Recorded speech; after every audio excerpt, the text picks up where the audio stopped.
Hej och välkommen! Den här filmen handlar om hur vi skapade teaterstycket Tåghemmet tillsammans med en grupp äldre på demensboendet Ametisten hösten 2018.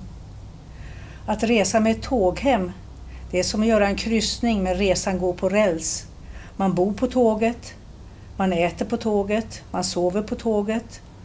Och när tåget stannar kan man gå av och se på sevärdheterna på orten. Vår resa gick från norr till söder i fantasin och vi stannade på de orter där de äldre hade vuxit upp och vi såg på de sevärdheter som de berättade om. Det blev en berättelse i ord, gester och sång. Varifrån fick du idén till Tåghemmet? Jo, det var så att jag ledde ett försök på Blackebergs bibliotek med Minnenas teater och det betydde att besökarna på biblioteket som var intresserade, de kunde samlas och minnas tillsammans och sen spela lite teater. Och då var det en av deltagarna som berättade om en resa med tåghem som hon hade gjort som barn och det blev jag inspirerad av. De som deltog i det här skapande arbetet, det var 10 av de äldre som bodde på Ametisten hösten 2018. Och vi träffades en gång i månaden, 1 timme varje gång. Oftast var det samma personer som återkom, men dagsformen fick avgöra om man ville vara med eller inte. Vi var 2 ledare, dels aktivitetsledaren på Ametisten och jag själv som var anlitad utifrån för att leda teaterverksamheten. Träffarna de organiserades som en studiecirkel. Sammanlagt så träffades vi 5 gånger under hösten. Ofta inleddes träffarna med en kopp kaffe. Den första träffen, då pratade vi lite grann om vilka resor man hade gjort. Några av de äldre berättade varifrån de kom. Vi pratade om vilka som arbetade på tåget, konduktören, stinsen, eldaren. Och vi pratade om vad man brukade höra, vad brukar man säga. Var god, tag plats, se upp för dörrarna, dörrarna stängs. Och vi lyssnade på tågljud. Vi hade en inspelning där vi kunde höra hur rälsljudet lät.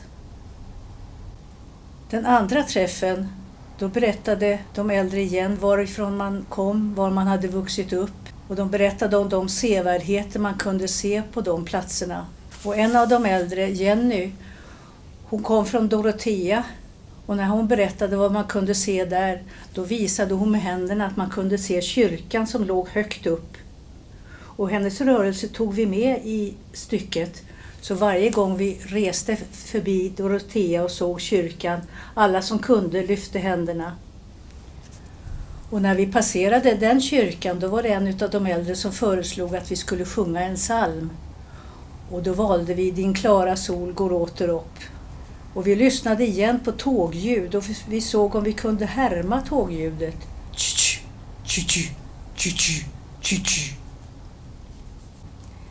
Den tredje träffen, då upprepar vi resan så långt vi hade kommit. Så vi började i Dorotea, vi såg kyrkan och vi sjöng psalmen. Och vi lade till några resmål. Vi kom till Öregrund och där såg vi havet, det blå havet och fyren. Och vi kom till Stockholm där en av de äldre, Hjalmar, hade arbetat som servitör på Nobelfesten. Den fjärde träffen, då tog vi om hela resan igen. Och det uppfattades mycket positivt att upprepa resan och känna igen orterna vi passerade. Och den 5:e och sista gången, då gjorde vi hela resan igen och då hade vi en liten publik bestående av några anhöriga. Hur var det att spela inför publik?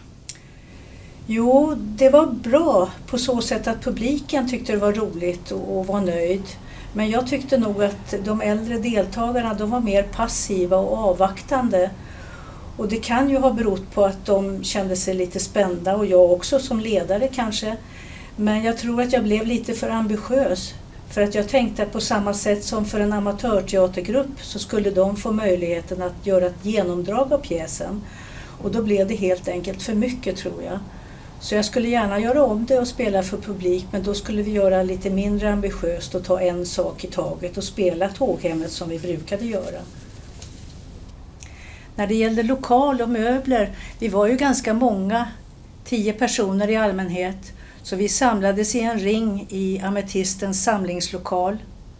De flesta satt i rullstol, några gick med rullator och en utav deltagarna gick själv. Vi hade också småbord i lokalen för att lägga upp rekvisitan. 2 personer delar på ett bord, så med 10 deltagare så blev det 5 småbord. Vi använde också särskilda sångkort. För att de skulle vara lätta att hantera använde vi styvt papper, ett A4-ark per person med texter både på fram- och baksida. Alla sånger som handlade om ett visst tema, de var presenterade mot en färgplatta. Så till exempel alla sånger om havet fanns mot en ljusblå bakgrund.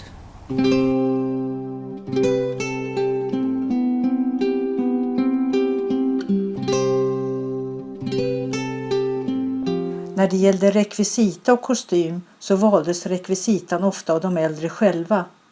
Ibland genom att de valde mellan olika alternativ, ibland genom att de kom med nya förslag. Om man ska göra en annan resa än den vi gjorde så måste man naturligtvis ha annan rekvisita. Men det vi använde det var en liten pingla som Stinsen använde för att signalera tågets avgång. Vi hade blå tygstycken som vi använde för att gestalta vågorna i Öregrund. För att visa hur man bar ner den brinnande glassdesserten på Nobelfesten så använde vi värmeljus som man höll i handen för att visa hur man gick ner för trappan. Och vi använde tomtebloss och isfacklor för att visa den brinnande desserten.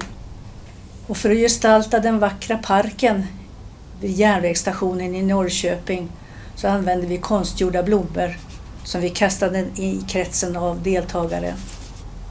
Kostym användes sparsamt. Det var några sommarhattar till tågpassagerarna, en skärmössa till Stinsen och en skidmössa till skidåkaren. När pjäsen var färdig, då skrev vi ett manuskript och den som vill spela just den här pjäsen kan ladda ner den från nätet vid länken här nere. Man kan också använda den som inspiration att göra en helt egen resa förstås. På vilket sätt bidrog de äldre? Det här skapande arbetet det var hela tiden ett samarbete mellan de äldre och ledarna. Det var redan från början bestämt att stycket skulle handla om en resa med tåg. Men innehållet i resan, vart tåget gick, var det stannade, vilka sevärdheter vi såg, det bidrog de äldre med. Och ofta så föreslog till exempel de äldre att vi skulle ha med en sång och vilken sång vi skulle sjunga.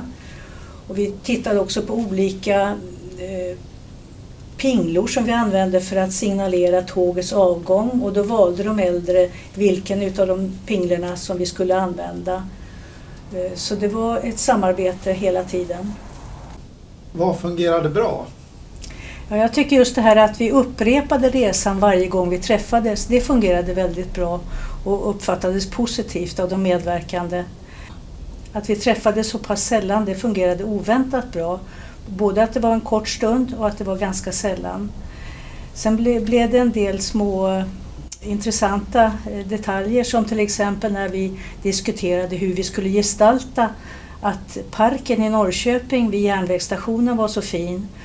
Och då föreslog att vi skulle kasta blommor på golvet. Men det var några av de äldre som inte ville göra det. Man får inte kasta saker på golvet. Men så bestämde vi pröva det i alla fall. Och det blev med stor förtjusning att alla kastade blommor på golvet. Så det fungerade också väldigt bra. Och var det någonting som kunde ha gjorts bättre? Ja, som jag sa så spelar vi för publik en gång. Och om vi skulle göra det igen, det skulle jag väldigt gärna vilja. Då skulle jag nog inte vara så ambitiös. Utan spela som vi brukade göra, en sak i taget. Så då skulle det säkert gå bättre. Och det finns olika tekniker i minnenas teater. Till exempel att man brukar använda en tallrik som man skickar runt bland deltagarna för att påminna om vilken mat man åt som barn eller i sin ungdom.